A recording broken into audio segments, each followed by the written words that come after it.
Fellow councillors, staff and residents viewing via live stream, good morning all and welcome. I acknowledge the traditional owners and caretakers of the land on which this meeting is being held and pay my respect to the elders past, present and emerging. Declaration of prescribed conflict of interest or declarable conflict of interest. Please use this opportunity to make public any prescribed conflict of interest or declarable conflict of interest in respect of the items in the agenda. Councillors should use this opportunity to disclose and or comment on other councillors and or staff interests in accordance with the Act and the regulations. Any conflicts to declare, councillors? That's a no. Just a meeting conduct message.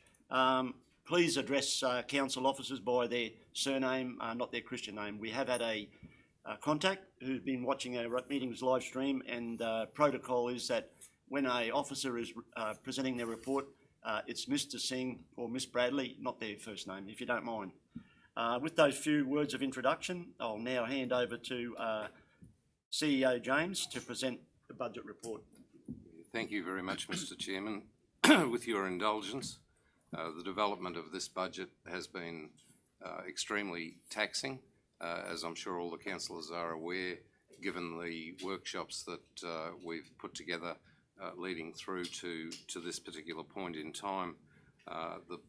The challenge has been exacerbated because of financial difficulties faced by local governments generally throughout Queensland, if not Australia, and in particular the impact that COVID had last year with our operational expenditure being escalated and our CapEx conversely being decreased. The budget seeks to strike an appropriate balance between maintaining council's sound financial position whilst not placing too heavy a burden on the ratepayers by way of substantial rate increases. The impact on the projected long-term financial position is also an important consideration, and council has endeavoured to strike a suitable balance between the current financial challenges and its long-term financial sustainability. My expectation is that this budget and the next will both be quite challenging in our movement towards recovery from the COVID situation. As a result of extant financial pressure, council has reviewed its service levels and model of service delivery in some areas to ensure operational efficiencies and continuous improvement are achieved to reduce operational expenditure. Council, for the first time, engaged with the Community Consultative Group to seek feedback on Council's draft services catalogue, which was a successful project, and considered options available in achieving a balance between the rating strategy and the service delivery approaches. By way of background, Mr. Chairman, the development of the budget has, excuse me, has been quite difficult. The budget provides for a total operating expenditure of 83.42 million, and operating expenses of 83.408 million, giving us a very modest surplus of $12,000. In terms of revenue, the challenging economic climate over the past years resulted in no real growth in Council's revenue base. The subdued economic conditions, continuing recovery from COVID-19 and interest rates being extraordinarily low and historically low have all impacted upon Council's projected earnings. As a result, Council's general rates and utility charges are proposed to increase by 1.98 and 2.3% respectively in order to cover for increases in operational expenditure. The cost of operational expenditure has increased because wage and salary costs for the employment of council staff now under an EBA are increasing at 2.5% annually, pro-rated, factored in December 2021, and a vacancy savings of around $300,000 in operating expenditure. Council will commence the management of all its waste transfer stations. New positions have been factored into the budget. However, this has been offset by a reduction in materials and services. Significant costs for the renewal of insurance cover to adequately insure Council's assets. It's anticipated that insurance costs will increase by at least 10%. At least 10%. Having said that, $250,000 savings has been factored into the budget as Council has reviewed its deductible amount and updated the list of assets insured. The depreciation expense for Council's assets is projected to increase by about $1.87 million, taking it to $28.3 million total depreciation, which is a very heavy figure for a council of this size, and it's atypical when compared with other councils throughout Queensland. The increase relates to valuation movements, changes in accounting standards associated with the right of use of assets, leases, completion of new capital works, and the restoration of assets damaged due to weather events. Council will continue to pursue its asset rationalisation strategy, and a saving of about $400,000 has been factored into this budget. As a result of the ongoing financial pressures that Council suffers, it's been necessary to further review the services it provides across the range of areas in order to reduce operating expenses. Excuse me. Council, in preparing this budget, has considered a number of new operational initiatives, and some of the key funded initiatives highlighted as the planning scheme amendment, new planning scheme, local champions program, events placement program, dogs off leash zone feasibility study, reconciliation action plan, the appointment of business and industry liaison coordinator. CapEx includes the capital budget includes a works program of $35.4 million. The program allows for the completion of outstanding capital works from 2021, anticipated at $10.4 million.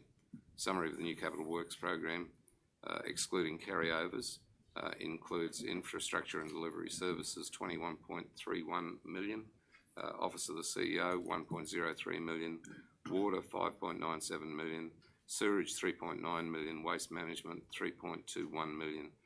All of the details of the projects are included in Appendices G and H of the budget papers before you.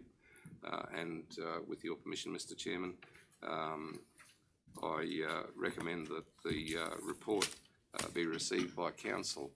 Before Council determines that, however, it's important that I acknowledge the work done by Mr. Singh, who in my view is an outstanding CFO, and Council, I believe, is very, very fortunate to have his dedicated service. And in mentioning Mr. Singh, I also mention the rest of his team, Ms. Bradley, who's at the table, Mr. Smith, who's at the back of the room, and all of the team, I won't go through every single one of them, who loyally and faithfully do very difficult work for this council, and I might add, do it cheerfully and well.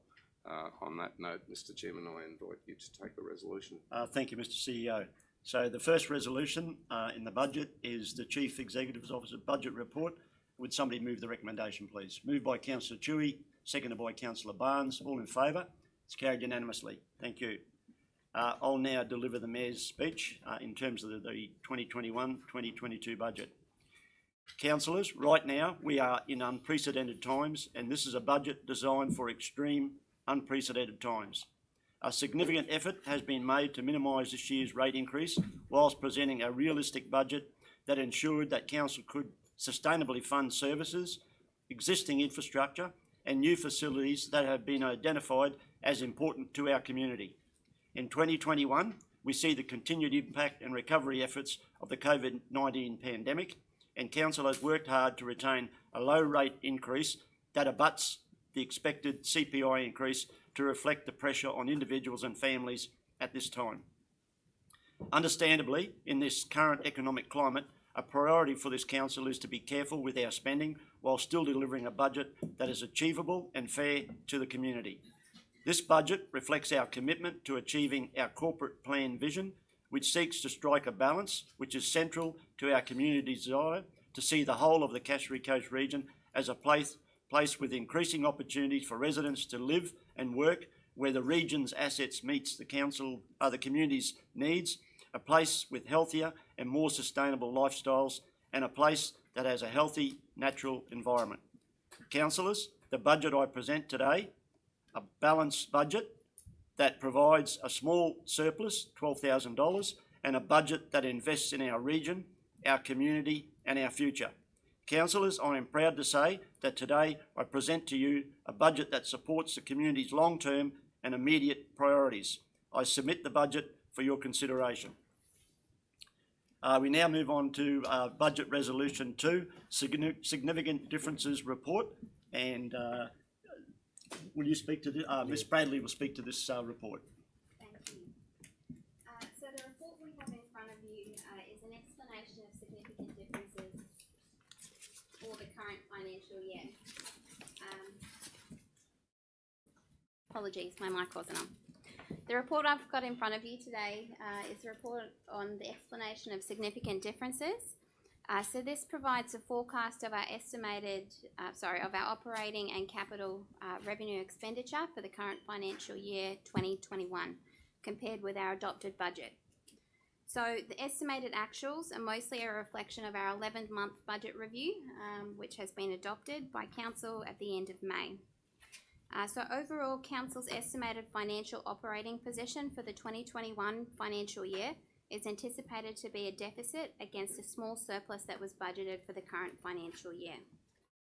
The Table A details where those movements are, which I'll run through a few in detail with you. So firstly, our fees and charges, our estimated results are expecting to be over budget by 12%, relating to our increased fees and charges around building applications and inspections, trade waste and camping fees, offset by some reduced landing fees at our aerodromes, as well as development applications. So interest, we are still experiencing low interest rates, as the Mayor said earlier. Interest on investments are expected to be $317,000 or 24% under budget due to those reduced interest rates. Keeping in mind we have reduced that budget risk throughout the year as well and brought our budget in line where possible. The third item to note is our sales and recoverable works, expected to be under budget by 12% due to externally contracted jobs overestimated in the original budget, offset by a reduction in those goods and services associated with delivering those works. The next item to note is our other income, with estimated results being over budget by 34% due to increased JobKeeper subsidy that we've received for our trainees and apprentices. Grants and subsidies is estimated to be under budget as a result of timing of revenue recognition with works completed. Finance charges are expected to be over budget by $231,000 due to an increase in the winding back of discount rates on Council's refuse restoration provision. Depreciation is also expected to be over budget, which is a budget risk we have been speaking about throughout the year, by $995,000, which is 4%. Approximately $278,000 relating to water, $185,000 with intangible assets, $200,000 with sewage, $35,000 with marine, and plant and equipment, $243,000. In addition to that, item 8 relates to our gain on asset disposal, which is our proceeds from sale of fleet items, offset by loss on disposal due to the timing of our capital projects, as well as the capitalisation process, predominantly with roads, bridges and footpaths. So Council's estimated position at 30 June 21 is reflective of our economic conditions that we have faced during this financial year. There are still end of financial year adjustments to be undertaken and June results to be reflected in these forecast figures. Some of the key challenges that has affected this result include the completion of our capital projects, our interest rate adjustments, and the winding back of those discount rates for our refuse restoration provision. These challenges will continue as interest rates are expected to remain low during the next financial year, increasing operational costs and environmental factors becoming increasingly challenging.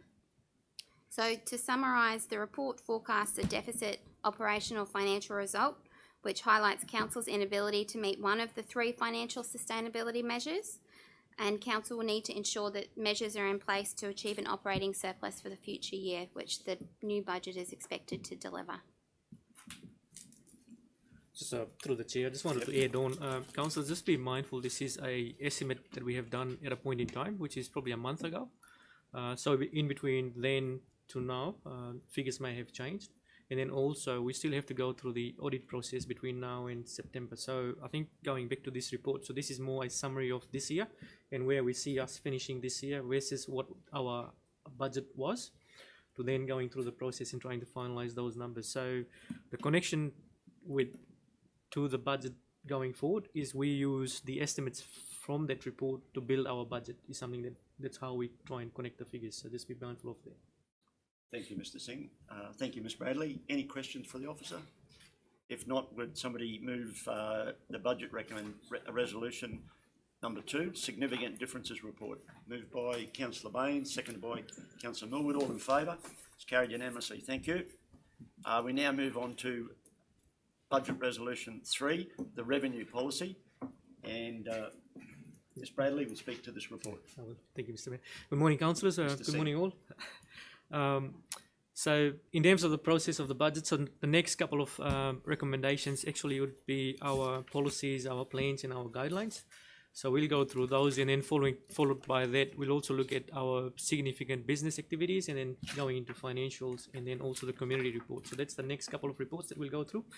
To start the process off, firstly, I'd like to thank the staff, directors, managers, and the finance team, and everyone who has been involved with the budget process. So there's a lot of work that happens between end of Feb to June, and it's a challenge trying to bring it all together. So I think I'm glad to have the team that we have, and also I would like to also thank you for your contribution during the process.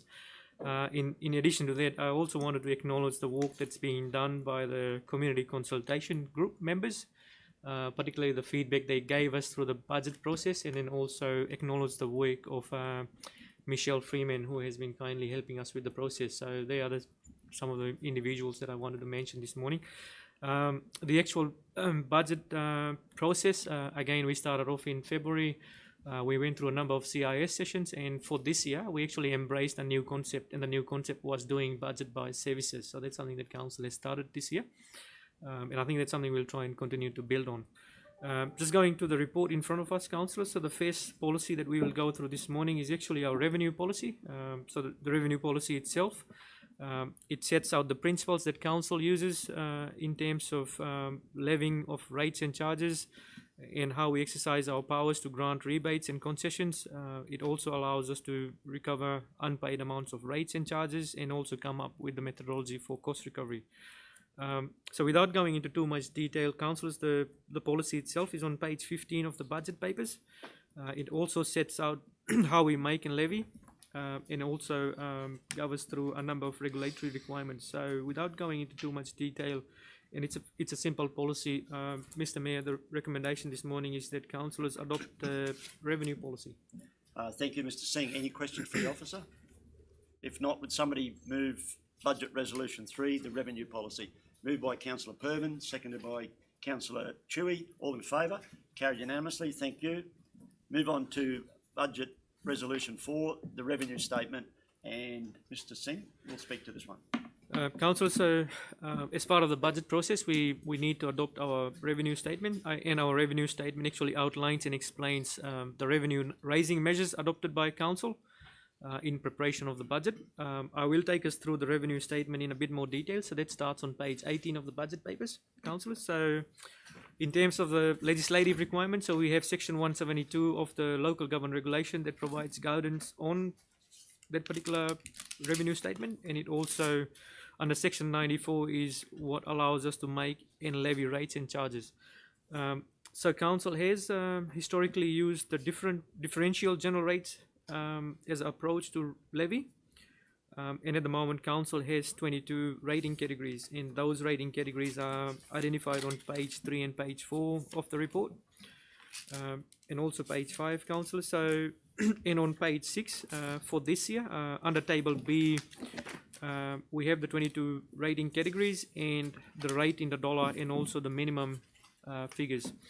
So in terms of changes to the rating category, councillors, so in line with the recommendation from the rating reference group, and also in acknowledging the challenges of the budget this year, particularly the shortfall around revenue and also increases in expenditure.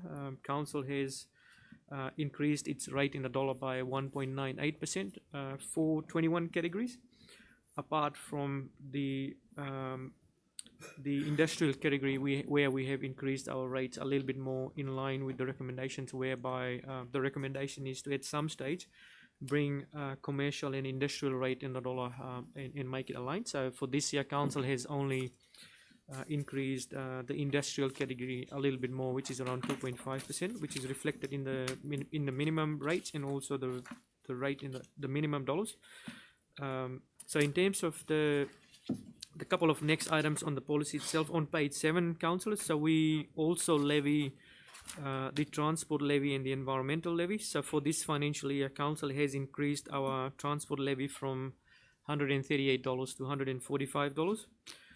The environmental levy has been increased from $210 to $214, which is an increase of $4. In terms of levy of special charges, we have the Biliana, Mariapa, Kennedy and Meena Creek and Cowley Beach Rural Fire Brigade special charges. So they are still part of the budget process. So they are 5 and the special charge is $20 and $25. Council, in terms of the water charges, so the first one is our water excess charge. And for this financial year, council has increased our charges by 3%. So the 3% generally is associated with our infrastructure, and we have invested a significant amount of money over the last couple of years throughout the region, trying to ensure we eliminate boil water outlets, and then also ensuring that we have water security going forward. So in Touchwood, we have been lucky enough to not have any boil water outlets in the Tully and Mission Beach region. So this allows us to recoup some money forward and continue our investment in our infrastructure. So that's why we've sort of gone a little bit higher, and that's gone up by 3%. So in terms of the water consumption charge, councillors, so just to ensure that we continue our pricing path, so we have continued with the path of the water prices being the same for the region, in acknowledging our strategies going forward, where we are trying to encourage people to use water and use it in a efficient manner. So council has reduced our tier for water from 450 kilolitres down to 425, and the increase in the charges for water consumption has for the first tier has seen an increase of 4 cents, and for the second tier it's seen an increase of 5 cents. So that takes the first tier up to 99 cents from 95 last year, and $1.90 from $1.85 from last year. We have seen a slight reduction in our marginal water unit rate, which is used to calculate concession water concessions, particularly for leaks. That has seen a slight reduction from 30 cents down to 27 cents. In terms of sewage charges, councillors, so we have seen a slight increase in sewage, so it has gone up by 1.7%. We had worked hard previously to bring the sewage figures down from 1,040 to 999 for the northern scheme. Unfortunately, this year we've had to go up a little bit more, so we've actually gone above $1,000 now. And we acknowledge there's more work to be done, so council will continue doing more work in either finding efficiencies or looking at alternative ways of improving how we do things. Going on from there, councillors, just on page 11 we have our trade waste charges. Then on page 12, the utility charge for trade waste has seen an increase of around 2%. Onto our waste charges on page 13, councillors. So waste charges, again, as the CEO mentioned before, so we are in the process of running the business ourselves, but what we are facing with this year is in the month of July, going forward in the month of July, we'd be duplicating services where we'll see an overlap of a month where the contractor would be continuing to provide services, but we have been put on where the additional burden of finding staff and recruiting staff and trying to make sure that we are ready has been factored in the budget. So that's why there has been a slight increase in cost, but we are also going forward investing in infrastructure. So mainly we are looking at upgrading our Mission Beach transfer station in the next 12 months, and then also the Strotters Hill, where we will increase our our facilities, or more like we will be looking at in terms of the infrastructure. We'll be looking at investing more in the Storrs Hill transfer station, particularly to do with landfills. In factoring all those though, so council was still able to minimize the increase in waste charges. So we have only gone up by 1.4% as an increase in waste charges. So council is just on page 15. One of the things that I wanted to highlight this year, we have last year factored in the implications of COVID, and we had given our ratepayers more time to pay their rates. In that case, we had given them 60 days for the first rate cycle.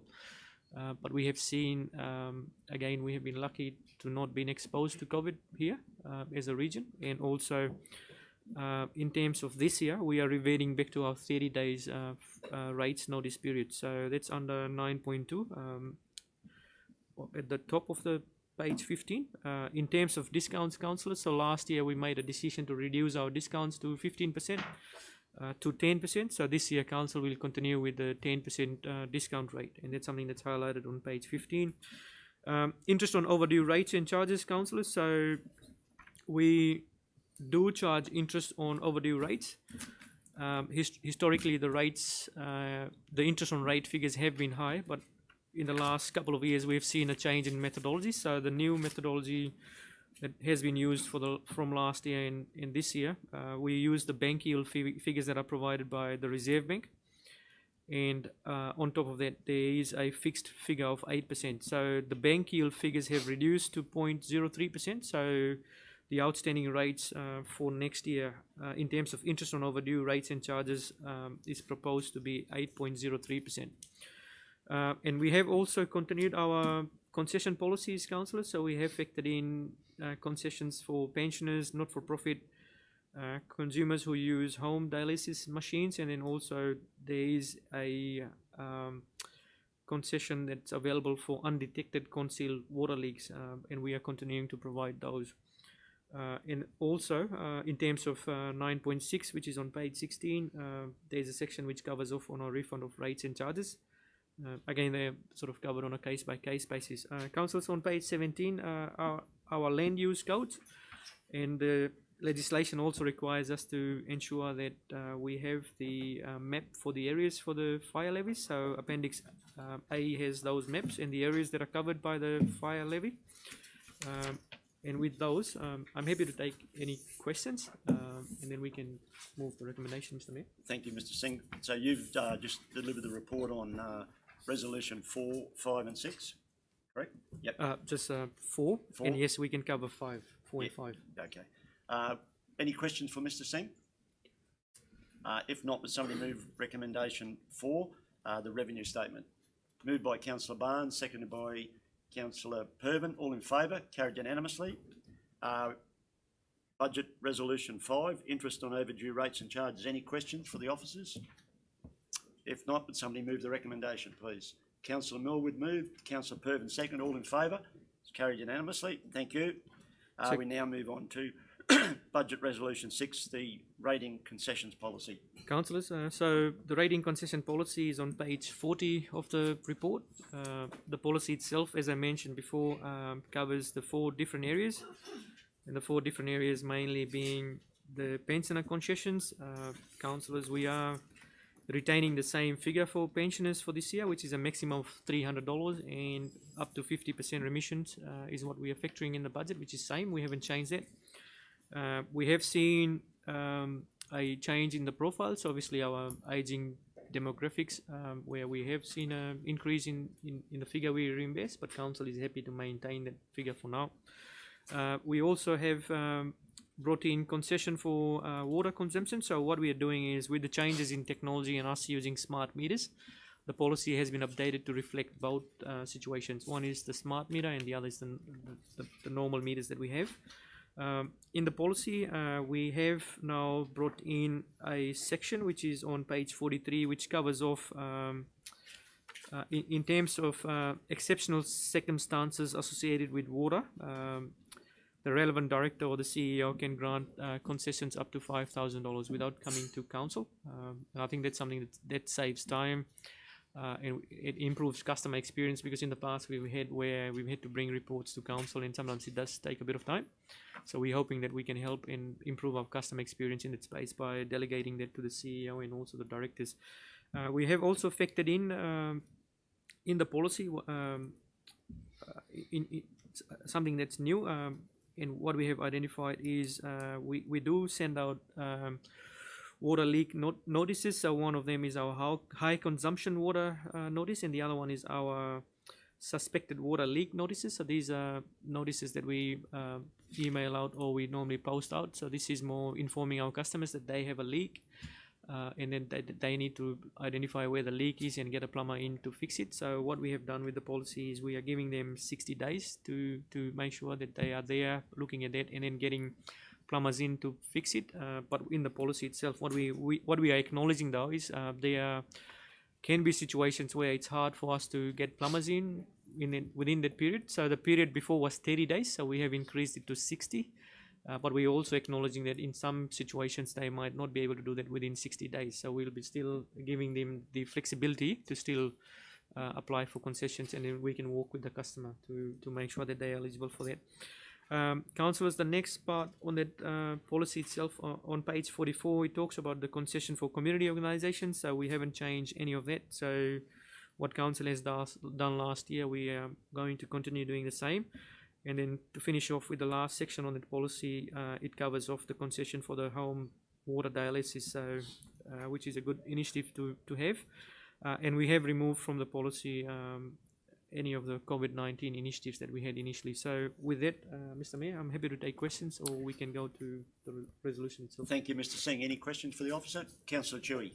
Not a question, thank you, Mr. Singh. Just thank you for acknowledging the shortage of plumbers, because that I know in community that has been an issue, that people are dreading getting that letter and then struggling to find a plumber. So I'm glad that we have acknowledged that, because it is a problem. Thank you.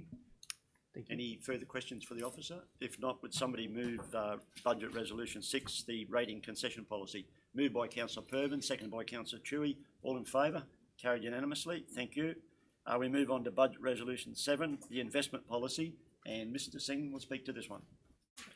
Councillors, our investment policy sets the guidelines and the boundaries for investment of council's surplus cash balances. So again, acknowledging the low interest rates that we've seen in the market, and we're probably at a point where we're seeing the lowest interest rates. So generally council's interest rates range now from around 0.6% to 0.8%. The quotes that we're getting from the market are way below. So historically what we used to do was invest a lot of money with the Queensland Treasury Corporation. But what we have seen is the rates are quite low, even offered by the QDC. So what we have done with the policy, and this is something we updated last year, where we are giving ourselves a bit more flexibility. So councillors, I draw your attention to page 50. So on page 50, we have our credit risk guidelines. So what you can see now in the policy is that we have said QDC capital guaranteed cash funds. The minimum of total investment that we can put in with QDC is now zero, whereas in the past we used to have a capping of 10 million, so we've moved away from that. And then we've also got flexibility now to invest a bit more with the AAA rated banks or financial institutions, again similar AA.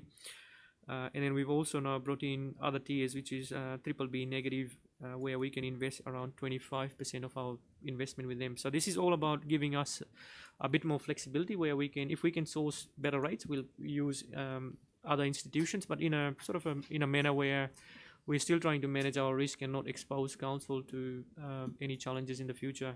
So that's the table. That's the main table. In terms of, I guess, all the other processes and the other items on the policy, there has been no change to those.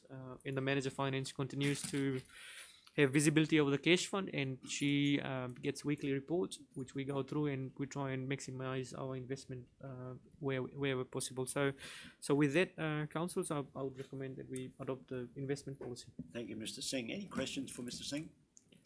If not, would somebody move Budget Resolution 7, the investment policy? Moved by Councillor Millwood, seconded by Councillor Baines. All in favour? It's carried unanimously. Thank you. We now move on to Budget Resolution 8, the debt policy, and Mr. Singh will present this one. So, councillors, the the debt policy itself is a policy framework for council in terms of how we borrow money to fund our capital budget. So we don't borrow to fund our operational budget, we borrow to fund our capital budget. So the policy is a guideline. So one of the things that we have identified with debt, so similarly the flow and effect from low interest rate is you can also borrow money cheap. So that is something that's quite prevalent in the market, but we have been very cautious about borrowing money, and we have borrowed in the last 12 months, whereby we've borrowed at a cheap rate, probably around 1% for 7 years. The intent behind that is to lock the money in for 7 years, and hopefully we can maximize on investment going forward once the investment rate starts standing. The policy itself, councillors, there has been a minor change. So in the external loan section of the policy under item D on page 53, councillors, previously what we used to have is we used to have a loan term used to be between 10 and 20 years. What we have done is change the loan term to be 7 to 20 years. And that's mainly to give us a bit more flexibility, particularly with QDC, whereby we've seen the way they've structured the rates. Sometimes what we find is the 7-year rate is probably a better rate to go with than the 10-year rate. So that's more giving us a bit more flexibility. So, but particularly when you look at the difference between 7 and 10, sometimes we when we analyze our numbers, we think there's a better chance of us being in a better position by using 7 than 10. But that's something we do in line with our long-term financial plan. So it's not a decision we just make by looking at this year. We look at how it impacts us in the longer term. So that's one change. So as I mentioned before, councillors, we have a debt of 3 million. And the intent behind that was to maximize on the cheap rates that we have, and then have a bit of a cash surplus to then be in a position where going forward, if the rates stand, we start making money out of that money. And then also in terms of the policy itself, we do have a section which talks about internal loans, and we will utilize internal loans where we can using our own cash reserves. But at the moment, I think the expectation is more we maximize external borrowings where we can and bulk up on our reserves. Going forward in terms of proposed borrowing, councillors, so we are as part of the budget process looking at borrowing some money in the next 12 months. We will reassess it if our cash position changes or the rate position changes, but in the meantime, in our long-term financial plan, that's the only borrowings where we have factored in, but we are going to go through a process of looking at our asset management plans, which may influence what we borrow in the longer term. So with that, I'm happy to take any questions, councillors. Any questions for Mr. Singh? If not, would somebody move Budget Resolution 8, the debt policy? Moved by Councillor Toohey, seconded by Councillor Barnes. All in favour? Carried unanimously. Thank you. We move on to Budget Resolution 9, the rates recovery policy, and Mr. Singh will present this one. So, councillors, the rates recovery policy, it allows us to ensure effective and timely recovery of outstanding debts. And within our policy, we have a number of payment arrangements. So there's a couple of key ones that we have is the formal arrangements, the general arrangements, and then we have the informal arrangements plus the short-term arrangements. So, and as part of the COVID process, we had brought in a separate policy which was there for us in terms of helping us with in the customers. But there is something that we have taken out, but the policy itself that we have at the moment gives us enough flexibility and also the ratepayers to come in and make arrangements. So I think for now this is sufficient for what we need, and it's actually it gives us more flexibility when we compare our policy with other councils. I think we're actually doing more than what some of the others are doing. In terms of the recovery actions, councillors, none of that has sort of changed. There has been a change with the sale of land for overdue rates. Obviously, in the past, the process allowed us to negotiate with the highest bidder as part of the auction process, but the legislation has changed whereby going into the sale of land for outstanding rates, council sets the reserve, but unfortunately we are not in a position where we can sell below the reserve price. So whatever the reserve price is, council can only sell for that. We've obviously used it for our last auction, and as part of the process, I guess one of the challenges that the council will have going forward is we may not be in a position to sell land that has outstanding rates, particularly because of the economic conditions, but also where we are as a region. So I think that's something that we might have to, at some stage going forward, provide a bit of feedback to the state, particularly when we draft legislation. So it's probably easier when you are in an area which is growing and there's a lot of development that's happening and land is scarce and the market is quite aggressive, whereas we are not sort of in that region. So I think what we'll do is we'll assess how we go in the next 12 months, and then if there's any feedback, we'll obviously provide it to the department through the CEO. Councillor Barnes. Councillor Barnes. Yeah, through the chair. Yeah, Mr. Singh, why did they change that? Because councils could be left with a outstanding rate and not have any ability to get the money at all. Now, we've got councillors going to an LGAQ conference, etc. Maybe that's something that we should be putting on their agenda. Agree. I guess there's two parts to this. Yes, acknowledge your comment around we need to probably raise this going forward. So I think that we're happy to do that. But I think on the other hand, what we probably would recommend is we wait and see if we have another auction and see how that goes. So there's enough data to validate this as well. So probably in the next 12 months, but we should provide that feedback. On the other hand, the reason why I can make some guesses of why. Probably one of the reasons is that they would have probably identified that some councils may not have been following the process when going into negotiations because it wasn't the negotiation process can be not sometimes may not be documented, so normally it's two people negotiating. That could be one of the reasons. The other could be there can be ratepayers or customers who in their mind feel that the value of their land is high and council has gone in and sold it for less through the negotiation process. So what this does is actually safeguards the property owner, whereby there is a fixed amount which is purely based on the market value assessment that has been undertaken, and if that meets that, then they get their money back. If it doesn't, then it doesn't. Whereas in the past, through the process, you could end up selling a property slightly below than what the market value could have been. So that's probably more to safeguard the landholders and maximize their return on investment is probably where they're coming from. Through you, Mr. Chair. But what if the landowner doesn't wish to pay 8.3% for another year until it's sold? What if the landowner just wants to sell the land? It's through the chair. The landholder can't do that. So through the legislation, they'll still have to pay the interest on outstanding rates. So that is in the legislation. So they still incur that cost. This doesn't diminish or change any of the existing processes. So what it does is that if you can't sell it, then the land stays there for another 12 months when we go to the next auction process, or 6 months, depending on when we decide to go out for auction again. But that's one of the challenges through that. But again, on the other hand, it's good for the landholders. But I just wanted to flag it. That's there. That's the change in the policy, and that's something we'll continue to reassess and see how it impacts us. And apart from that, councillors, most of the other items on the policies are pretty much similar to what we have done in the past. Thank you, Mr. Singh. Any questions for the officer? If not, would somebody move Budget Resolution 9, the Rates Recovery Policy? Moved by Councillor Pervin, seconded by Councillor Baines. All in favour? It's carried unanimously. Thank you. Councillors, the next policy is our Activate Cassowary Coast Development Incentive, which is on page 61 of the budget papers.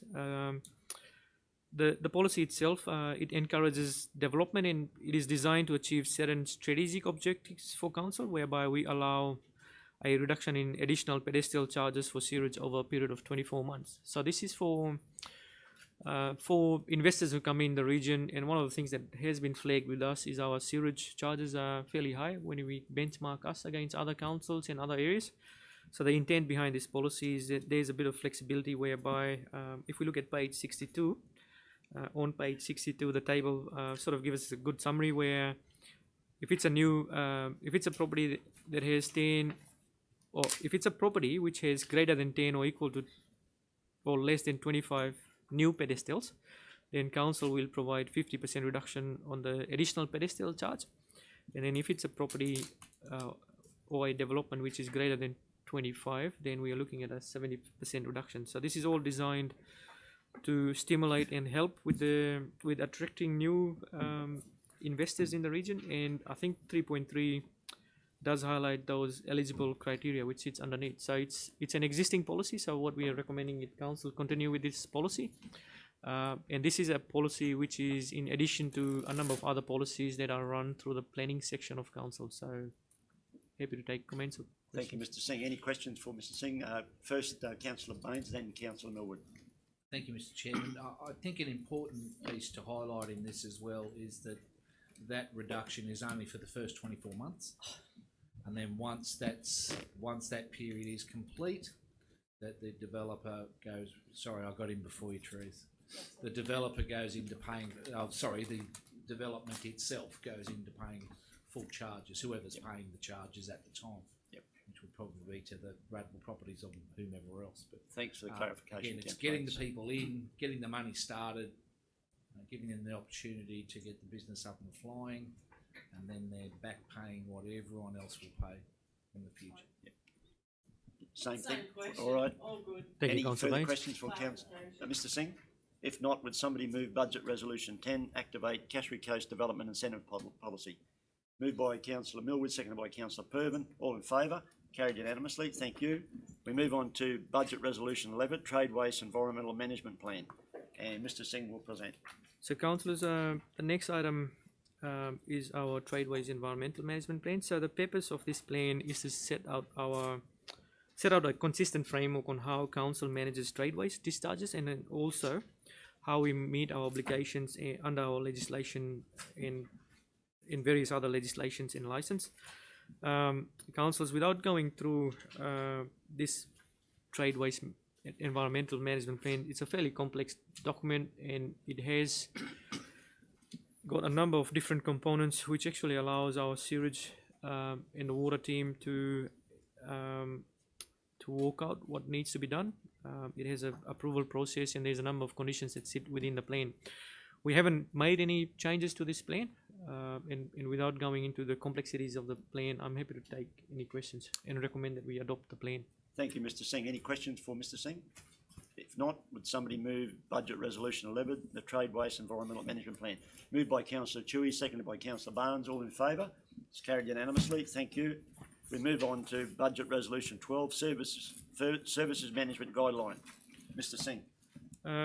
Councillors, last year we started the process of developing our services catalogue. The Service Management Guideline provides us a way of determining and recording what services are provided by council and what is the standard and level of those services that are delivered. So, as part of our ongoing process, where one of the things we're trying to link back to is link back our budget to our services. So not only staff in council, but also the community starts understanding the different services that council provides, and the level of service that council provides, and what is it costs to provide those services. So the guideline itself is something that has allowed us to pursue that conversation a bit more further. And then within the guideline are a number of principles that set out how we conduct our business. So, and we're trying to change the way we do business. So, in terms of the policy itself, I guess the crucial part of the policy and something that we have worked with the community consultative committee with is we started the process of starting to identify what the council and the community thinks of some of these services. So, for example, what services are important and what are not. So we have on page 127 the table, and the table sort of helps us to determine what is the importance scale and also what is the satisfaction scale. And we start benchmarking and start measuring our services. There are other aspects of this guideline that is something that council will pursue in the next 12 months. So one of them is also looking at our community plans. We're also going to look at our customer experience strategy, and then also part of that is making sure we are updating our asset management plans. So councils, again, with those words and with the view that we'll continue to work on this guideline and build from here onwards, I would recommend that council adopt this guideline. Thank you, Mr. Singh. Any questions for Mr. Singh? Councillor Baines. Less a question, Mr. Chairman, and more a comment. Councillor Pervin and I attended as observers on the day when the services catalogue guidelines went to the Community Consultative Committee. great process, and the piece that really interested me was it was eyes from outside the organisation looking over this and seeing the differences. There's a huge amount of similarities, but there were some differences as well within the satisfactory ratings and the importance ratings. So great process, and I look forward to going forward in the future. So I would move the recommendation. Thank you, Councillor Baines, and seconded by Councillor Pervin. All in favour? It's carried unanimously. Thank you. We now move on to Budget Resolution 13, Code of Competitive Conduct. Mr. Singh. Is it Mr. Singh? Yep. Ms. Bradley. Okay. Thank you. So the report we have in front of you is in relation to our Code of Competitive Conduct. So Council is required to decide each year if it will apply the Code of Competitive Conduct to our business activities for the following financial year. As under the local government regulations, a change was made last financial year that requires Council to apply the code to its water and sewage business units as they are above the significant business activity threshold. So Council may voluntarily elect to apply the Code of Competitive Conduct to business activities that are not prescribed business activities.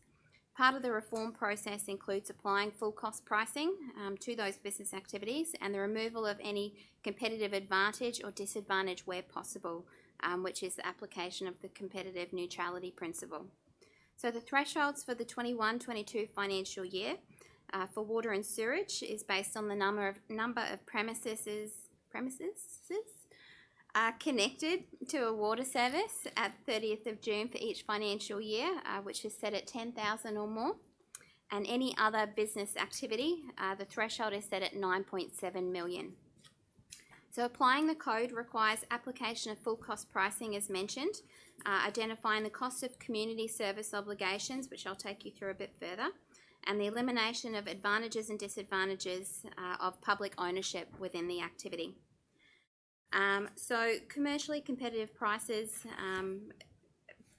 for goods and services by ensuring our projected revenue from those activities is enough to cover those projected costs of conducting the activity and the removal of any competitive advantage or disadvantage. So if council business activities do not reach that prescribed threshold, council is able to choose to apply that Code of Competitive Conduct to those activities. With the exceptions being road business activities relating to the Department of Main Roads and the building certification services for which it's mandatory to apply that code to. So Council's reviewed our current significant business activities against those thresholds and it's been tabled in this report where water and sewage, Council currently has a bit over 13,000 connections, which is above the threshold. Therefore, Council is required to apply the code to that business activity.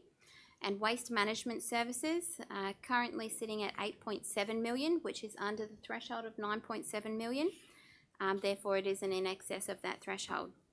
So as a result of that review, councils are required to apply the code to water and sewage business activities as it exceeds the number of water connections, and council is not required to apply the Code of Competitive Conduct to its waste management business activities as it's currently under that threshold. So in addition to this, council needs to put forward our Code of Competitive Conduct statement, which is on page 135. To which the Code of Competitive Conduct applies. So if council forms a resolution to apply the Code of Competitive Conduct to water and sewage activities, the estimated activity statement is tabled on page 135 with estimated surplus of 2.4 million for those two activities and an estimate of the cost of carrying out community service obligations for those services. So that includes where council provides initial call out and inspections for water leaks, which isn't charged on to the consumer, which a commercialised organisation could charge that. So we're removing that, that particular item, and the concession for water consumption, which would also be the commercial organisations at their discretion whether or not they charge that. In sewage, same thing again with the initial call out council provides free of charge, and the sewage concession for not-for-profit organisations. So the community service obligation totals an estimated 376,000. So it is recommended that council applies the Code of Competitive Conduct to water and sewage business activities and determines not to apply the code to waste and any other business activity during the 21-22 financial year. Thanks, Ms Bradley. Just clarification, councillors, there's two dot points to the recommendation. One, that Code of Conduct, Competitive Conduct does apply to water and sewage, but it does not apply to waste or any other business. Any questions for Ms Bradley? If not, would somebody move the recommendation, please? Moved by Councillor Millwood, seconded by Councillor Barnes. All in favour? It's carried unanimously. Thank you. We move on to Budget Resolution 14, the 2021-2022 financial statements. And Mr Singh will present. Councillors, budget resolutions 14, 15 and 16 go hand in hand. So what I will start off with is I will take us to page 151. So I'll take us to page 151, and on page 151 we'll start off with our comprehensive income statement first. So this, council, just to give us a bit of idea, and this is our 10-year forecast going forward. So just feeding off what James sort of covered off earlier, in terms of our starting year, our net rates and levies and charges. So councillors, so you can see like our estimated figure for this year is around 67 million. What we are forecasting for next year is around 68.6 million. So that in itself includes a average general rate increase of 1.98%. It also includes increases to water excess charge of 3%, and then minor increases to consumption and a reduction in our water tiers from 450 to 425. It includes increases in our waste charges by 1.4%. It also includes charges increases in our sewage charges. So that's what that number is, 68.6 million. And then going forward over the next 10 years, we are sort of forecasting a increase of around 2.5% going forward. So that's something we have modeled in to the budget over the next 10 years. We have seen a sort of downward trend with our fees and charges over the last couple of years. So coming into this particular budget, we have been lucky to turn it around. So we are now forecasting an increase in our fees and charges going forward. Part of this is a reflection of council doing some hard work in our caravan parks, whereby with the River Drive and hopefully the caravan park in Tully and others coming on board, we'll see more revenue going forward, which should be good. We are also looking at our rental income associated with our leases and other properties, so that's something that's consistent going forward, increasing. We have seen a major change in our interest figures. So gradually in the past, council used to raise around $1.8 million in interest. In some cases it had gone up to around 2 million in the past, going back a couple of years. Where we are now is interest revenue has obviously dropped to around below $1 million. So that's where we've lost a lot of revenue. And part of the challenge is this is where we can't, we have to find that money somewhere, and that's why our ability to influence rate and utility charges has sort of reduced a little bit. So with that in mind, we are sort of forecasting increases going forward, in acknowledging that the interest rates are probably at their bottom point now. So hopefully it is the other way going up, not going into a negative. Touch wood. So in terms of sales and other income, so again, we're sort of forecasting consistent revenue increases going forward. Our capital revenue, councillors, you can see we had estimated around 22 million is what we are getting for this year. As part of our capital budget process, we are forecasting to pick up around 3.9 million next year for capital revenue. And going forward, we are sort of being very conservative and keeping a figure of around 1 million in some cases, or around 2 million. So that's us being conservative. But when we look at our historical trend, we have the ability to attract between $5 to $15 million depending on where we are and what the situation is. So we have sort of moderated that figure a little bit. But that figure doesn't impact our operational result. So when we say net result, normally we don't get benchmark on that. So that's something that just sits there. But it's good to be in a positive though. So the more money we pick up, the less we use of our own money. So which is good. In terms of employee expenses, we are forecasting an increase. So there is a jump from 26 million to 27.9 million, which is close to 28. In that increase, what we have seen is us transitioning and taking over the waste business. So what has happened is we'll be putting staff on our books, but where the reduction will come from is the reduction in the payments that we used to make to the contractor. So overall, we used to pay that to the contractor, but what we're doing now is paying it through us, through the staff, and still managing the contract in-house. So that's where the change is. And then also in the budget, we are sort of forecasting our EBA increases to be around 2.5%, and then in the later years to probably around 2.75%. So that's between 2.5 to 2.75. CPI drives a lot of our assumptions. So generally the Reserve Bank's assumptions with CPI is that CPI will be between 2 to 3%. So for the budget process, we have used a similar sort of number going forward. So that's something we use. We also keep an eye on our council cost index. So generally the council cost index is close to CPI. So we also keep an eye on that. But generally we use CPI for most of our calculations. So materials and services councils, you can see materials and services has dropped from 31 million to 26.9 million. And this is where the reduction in the contract cost has come in, whereby the reduction in the contract cost has been absorbed through the increases in the employee expenses. In saying that though, we've also seen a change in some of our grant funding. So in the past we had some money for our W4Q funding, which was operational dollars, that has now come off. And then also we have also seen some benefits coming through with the implementation of solar, which has allowed us to reduce our electricity expenses. We have looked at some other ways of doing business. We're looking at the service delivery models for some of the services, which is allowing us to at least identify some savings. Within the budget, we have seen increases associated with insurance. So we have inflated our insurance expenditure by 10%. But then we have also pulled it back by $250,000 as a savings measure, whereby we look at how we insure our own motor vehicles, particularly looking at self-insuring. And then we also have changed the deductibles figures, and also we have reviewed what assets are being insured. So that's something that we are hoping that will give us a bit of savings. But in addition to those, we are also seeing increases in our normal contracts, which are between CPI, so between 2 to 3% is what we have seen, is contractors increasing their cost and passing it on to us. So that's materials and services. Councillors, depreciation is something that we have seen has seen a significant increase, an increase of around $1 million to our forecasted figures. But if we look at last year's numbers, it's more than $1 million, so probably around 1.3 million is what we are sort of forecasting in terms of depreciation increase. There's a couple of reasons for those. So one, obviously, is we are now seeing our capital projects being capitalized, and we're seeing some of the major infrastructure projects being pushed through, particularly new projects. We have seen some valuation movements, whereby we have seen a revaluation of our water, sewage assets, and then also the buildings have seen some changes.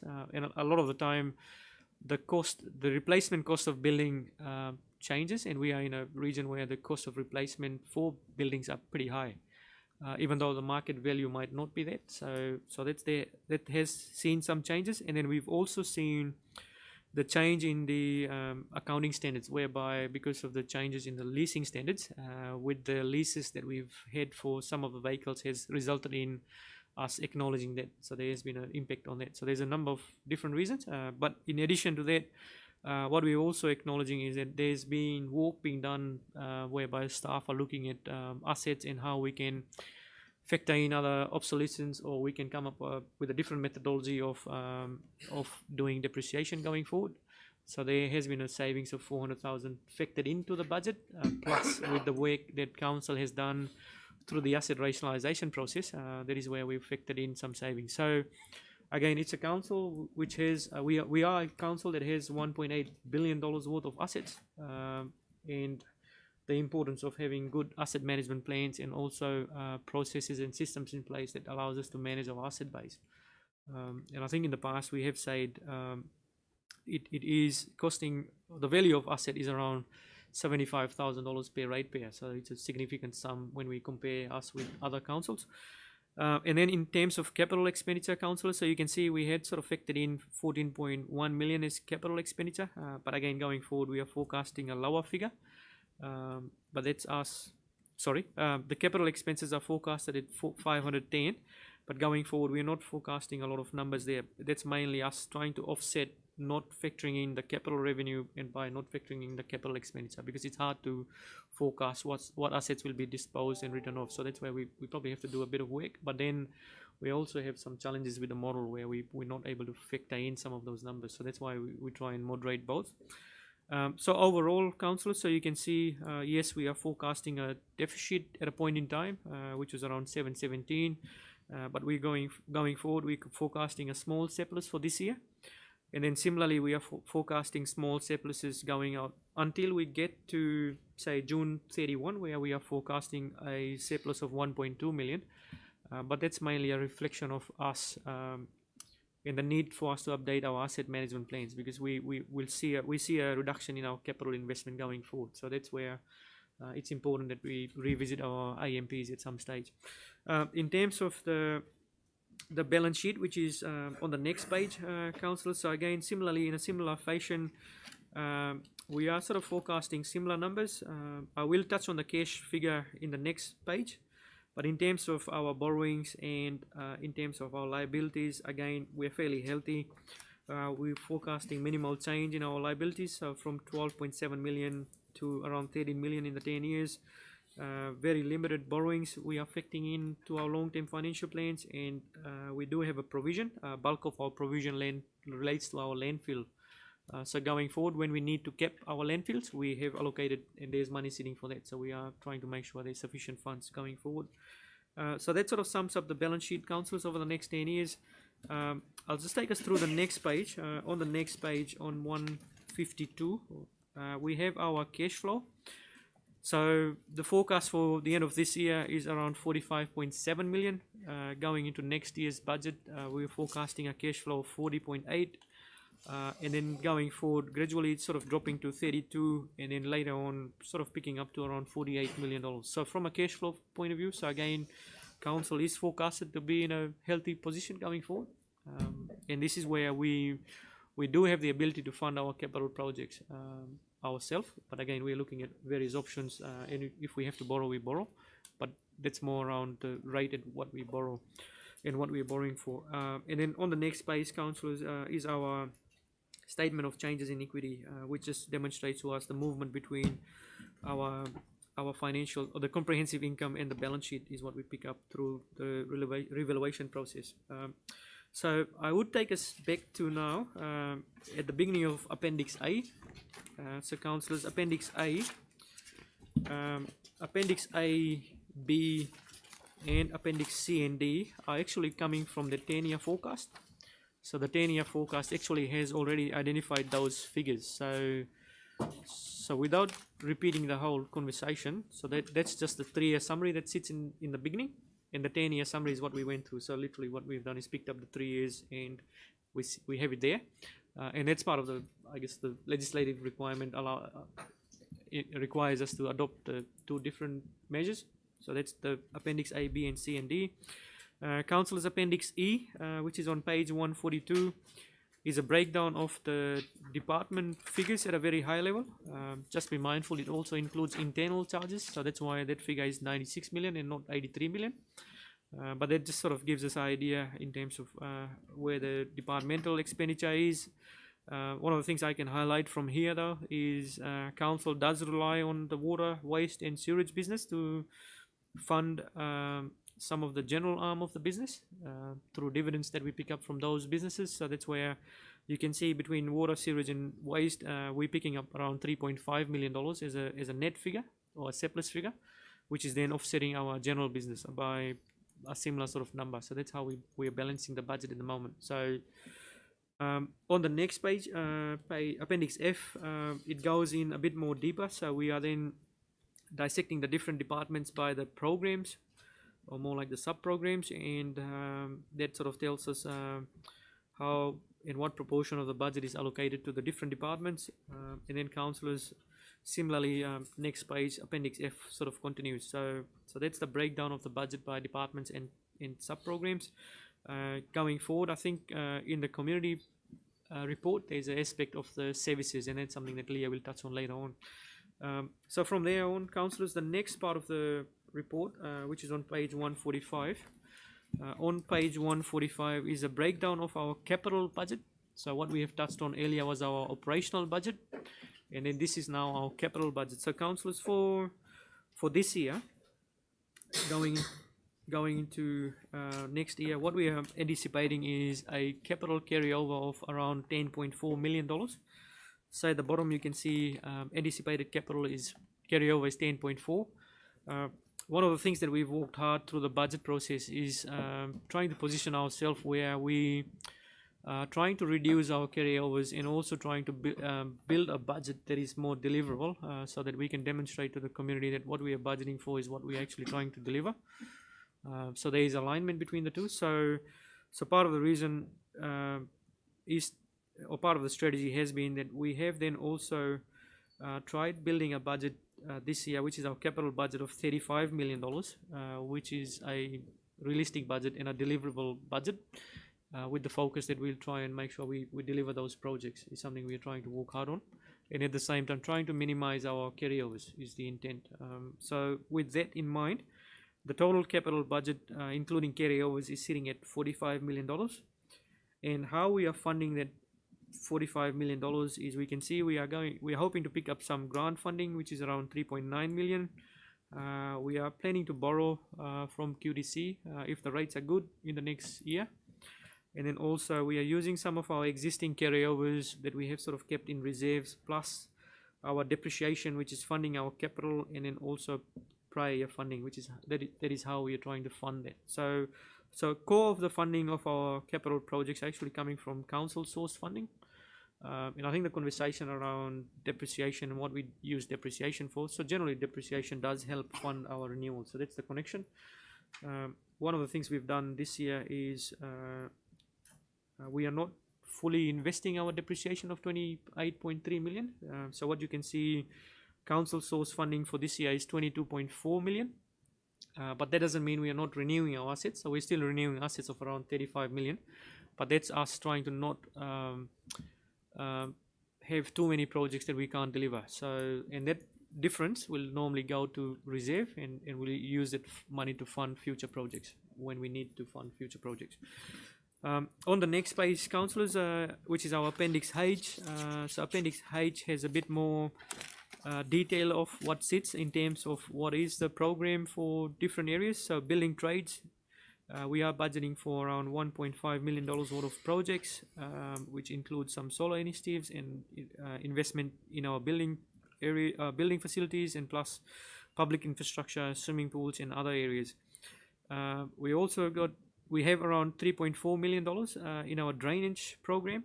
Within the drainage program, chunk of the money relates to the Mission Beach CBD upgrade. So obviously there are drainage or stormwater components of the project associated with the master plan that we are funding or we are budgeting for, but we are hoping that we will pick up some external funding that will supplement the project. So with that particular project, we are allocating the money, but the likelihood of that particular project commencing this year is something that we are probably we are hoping that we'll get the decision on the funding phase before we start the work.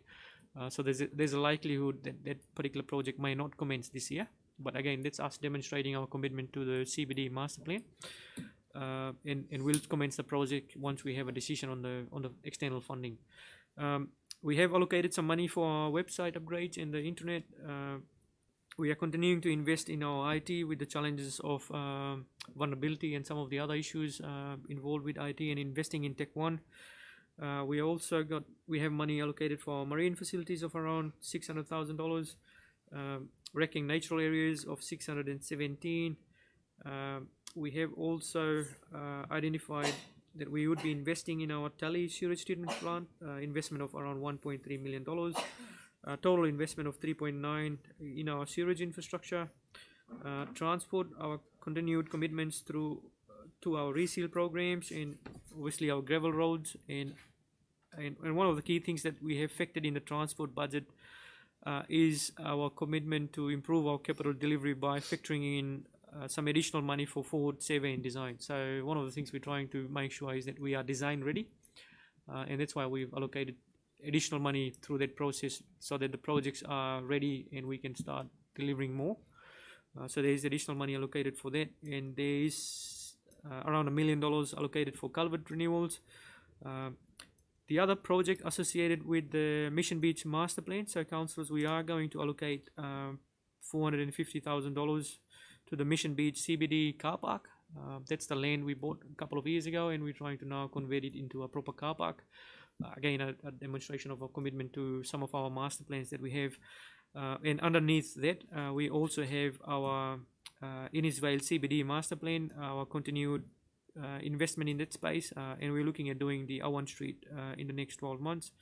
And also, I think from memory, we have also allocated some funding, and we'll start doing some work through our W4Q projects, and that's something that we'll deliver over the next couple of years, over the 3 years. Is something that we'll continue to work on. In Tully, we are continuing our commitment, particularly we have factored in some money for our Murray Street car park, road, sorry. Murray Street is what we have factored in over 2 years, and part of that is also, it's a key road to our caravan park, and also there is something that has been factored in for renewal. Councillors, waste, we have obviously factored in some money for our Mission Beach transfer station upgrade, so there's about $900,000 for that, and as I mentioned before, we are looking at investing in the Storrs Hill landfill by doing a side lift to manage waste going forward. In terms of water, a total budget of $6 million, which also includes us commencing on some design work for the Hyde Street reservoir and going forward, trying to ensure water security in the region moving forward, and continued investment in our smart water meter programs. So that sort of gives us a very high level summary of our operational budget, our capital budget, and councillors, with those, I just wanted to touch on the last item. And the last item, which is associated with the other resolution, is on page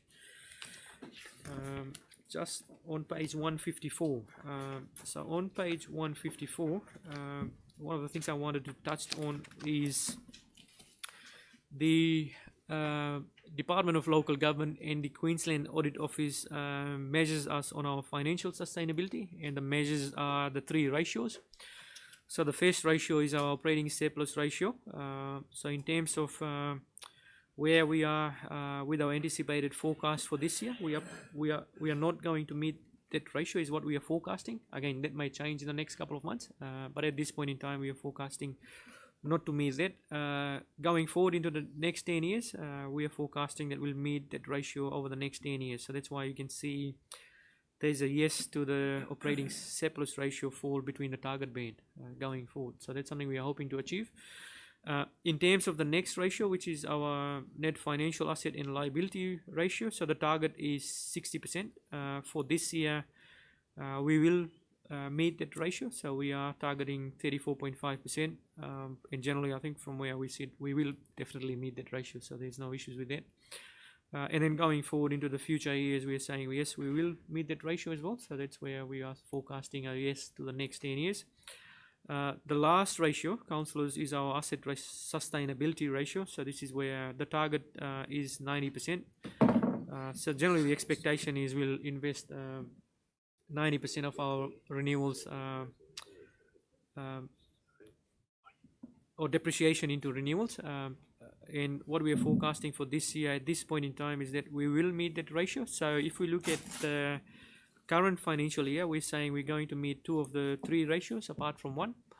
Going forward from June 22 onwards, and at the bottom when we look at the asset sustainability ratio, we are saying for next year, yes, we are hoping to meet that, so that's 93.7%. The year after, yes, we will meet that at 112%, but then you'll probably see there's a couple of years in between where we are not meeting that, and it's close to it's between 80 to 90%, dropping off in June 29 to below 80%, but that's a reflection of the need to go back and look at our asset management plans, because when we built our asset management plans 2 years ago, at that point in time our depreciation was around 26.3 million from memory, where we are now is around 28.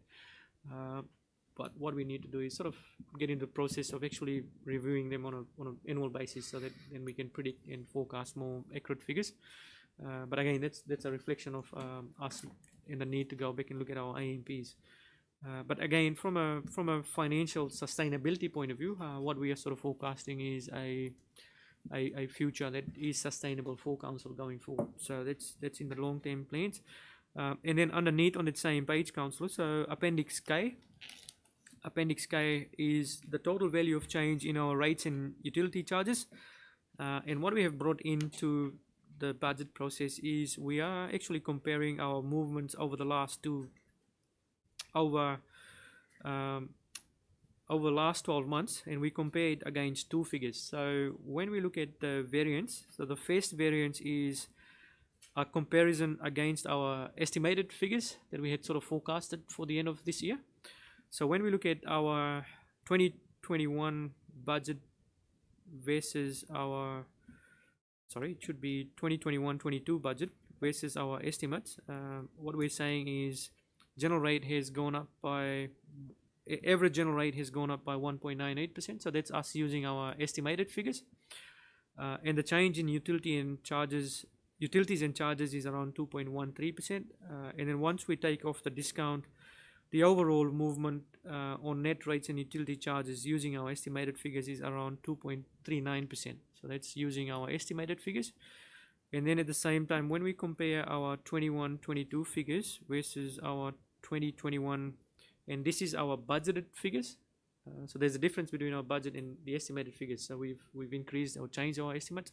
So when we compare that against our budgeted figures, you can see the general rates are actually, the average general rates are actually forecasted to increase by 1.51%, but that's us purely comparing the budget figures.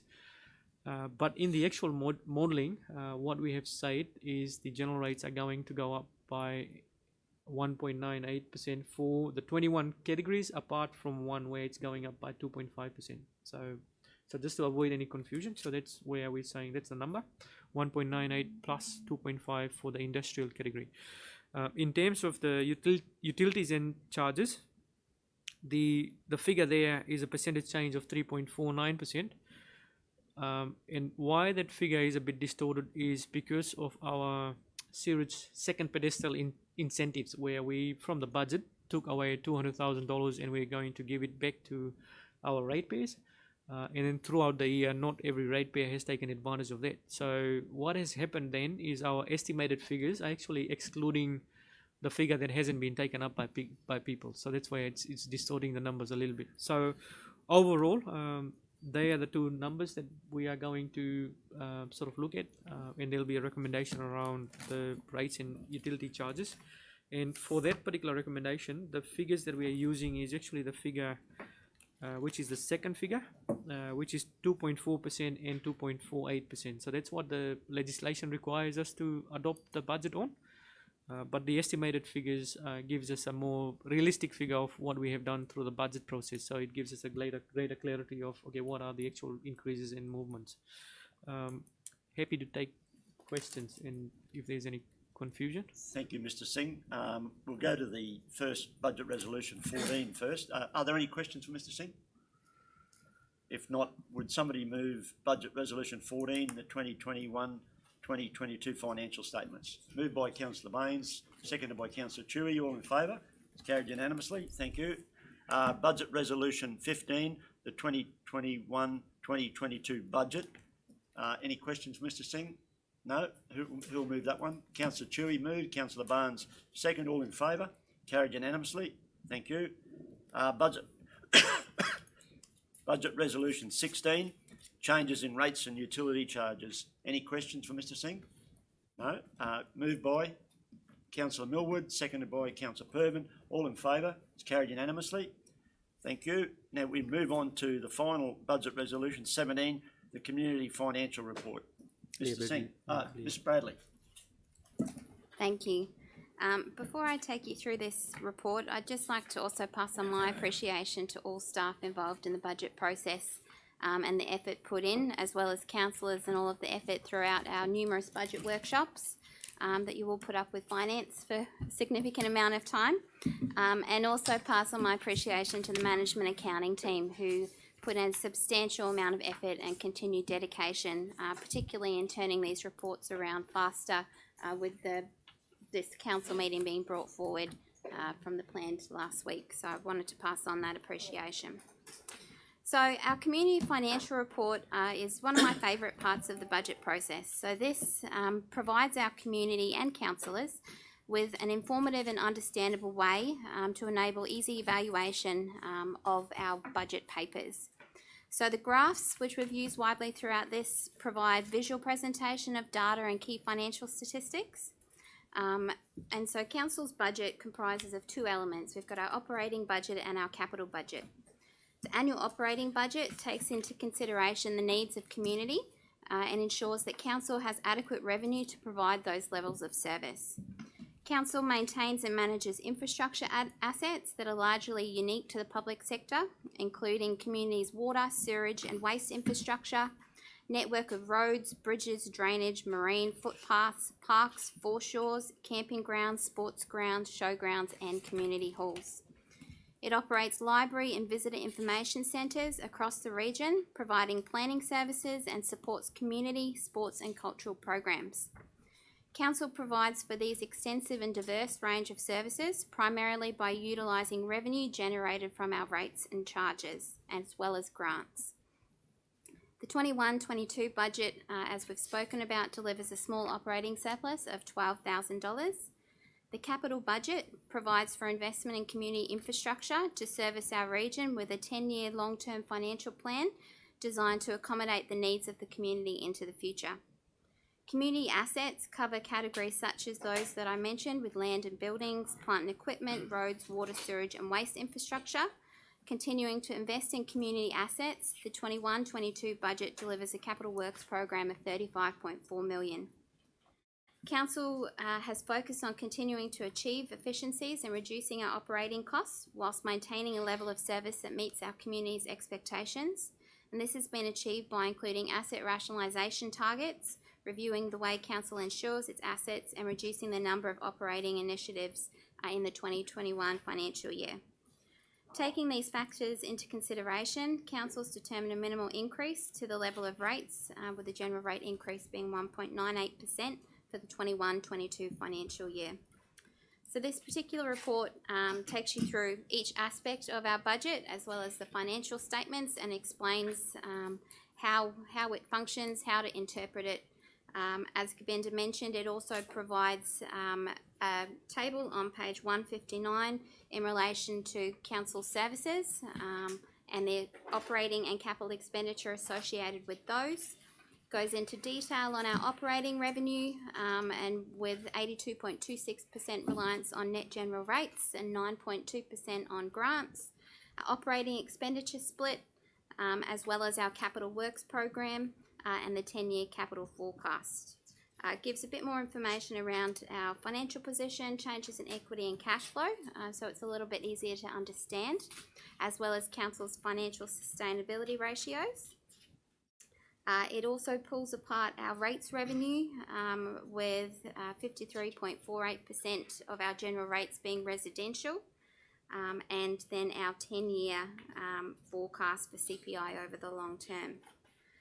In addition to that, it provides on the last pages 168 and 169 the rates and charges comparative, which isolates each majority sections of our community with a comparison for what their general rates and utility charges were for last year in compared to what they are in the current year budget. Unless there's any further questions, I'm happy to take on this particular item.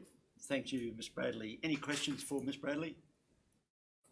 If not, would somebody move Budget Resolution 17, the Community Financial Report? Councillor Baines, seconded by Councillor Millwood. All in favour? It's carried unanimously. Thank you. That brings us to the close of the budget resolutions. But before we do close the budget meeting, I'd just like to make a couple of comments, and I will invite all councillors to do likewise straight after. So firstly, I'd just like to acknowledge the great job done by our staff. In my budget speech, I mentioned about extreme unprecedented times, and the unprecedented times are centred around historically low interest rates, had an impact on our budget of around $1 million. Insurance costs have gone up 10%. So to come up with an end result of a $12,000 surplus, I think our staff have done an outstanding job. I want to acknowledge the community engagement panel who've worked closely with our staff in terms of asset rationalisation, a key strategy that we've adopted. I'd also like to acknowledge the rate referencing group who have made many recommendations. There have actually been 2 rate referencing groups. There was one in 2009 and every recommendation was implemented, and I think we're down to about the last recommendation from this group. So I want to acknowledge publicly the efforts of those people. I'd also like to pay tribute to our CEO, James Gott. He has been with council for 5 years. He will be watching next year's budget via live stream, I've got no doubt, and there'll probably be some comments on social media about it. He's learning a bit of that tech savvy stuff, I've been told. But I just want to say thank you to James because you steered us through several organisational restructures, always painful, always difficult, but we saw the fruit of that last year where we were able to find $900,000 in savings, and we had a budget that had an $8,000 surplus. So when you put that into context, that's how critical it was. You've steered us through a pandemic, and our staff, I know, have worked from home. We've had to close our chambers at times. We've had to restrict public access to our council meetings, and not too many CEOs in their legacy can look back and say, I steered a team of 340 staff through a pandemic. So that will reflect well on your CV, Mr. CEO. And to the new CEO, whoever it may be, you are leaving a great legacy. 13 unmodified audits, debt-free, a council that's committed to addressing our biggest financial challenge, our huge asset base. Previous councils didn't have the strength or the courage to do it. It's not popular, and we'll probably get punished in 2024. But so be it. We're all ratepayers, and we know it's the right thing to do, and you've overseen that process as well. Something that other councils are observing from afar, and certainly taking notes about how we're going about it. And I've had that feedback. They're watching closely how we're monitoring and implementing our asset rationalisation process. So uncharted waters in that regard as well. A couple of other things. I'm proud of the fact that with a $12,000 surplus, we still looked after our pensioners, even though the ageing population is seeing that cost escalate to over $750,000 in this budget. But when you benchmark the pensioner concession with all our neighbouring councils, we are the most generous in that regard. So our social justice values are just as important as our core business, and I'm very proud of the pensioner concession. I note depreciation sits at 28.3 million this year, and it goes over 30 million in 2 years' time. Hence the urgent need to be aggressive with our asset base. Mr. Singh mentioned before, the asset value per rateable property in our area is around 74,000, and when we get compared with Ingham and Tablelands, they're around 42,000 and 44,000. So the need for that restraint. In terms of strategic decisions we've made this year, I think a very good decision to take over waste on August 1. It comes with its challenges, and we've seen that in the employee costs in this year's budget. To our engineering section, the money we've spent on our water reservoirs, no more boil water alerts. Third world stuff, bad headlines, and our staff have addressed that under your management. So I thank you for that. Look, I think I've said enough, and I want to leave some comments to my fellow councillors in regard to the great job our team have done in delivering this budget, and the tremendous job James Gott has done as our CEO, managing us through these really turbulent times. Over to any other councillor. You're not a councillor, Mr. Gott. I know, but I'm hoping to. He might run in the next election, Mr. He could be. Mr. Mayor. Deputy Mayor. Mr. Mayor, I'd just like to compliment you on your summary. I don't think I've got any more to say, but yeah, I support every word you've just said, and I'd just like everyone to put their hands together for your words and also all the staff. Councillor Millwood. Through the chair, yes, I also agree with everything that was said, and yes, we have had to make some very harsh decisions through this budget. And I'd also like to commend all the teams, the finance team, my fellow councillors, because we will wear that, but we were brave and our bravery will come through at the end. Thank you. Thank you, Councillor Millwood. Councillor Pervin.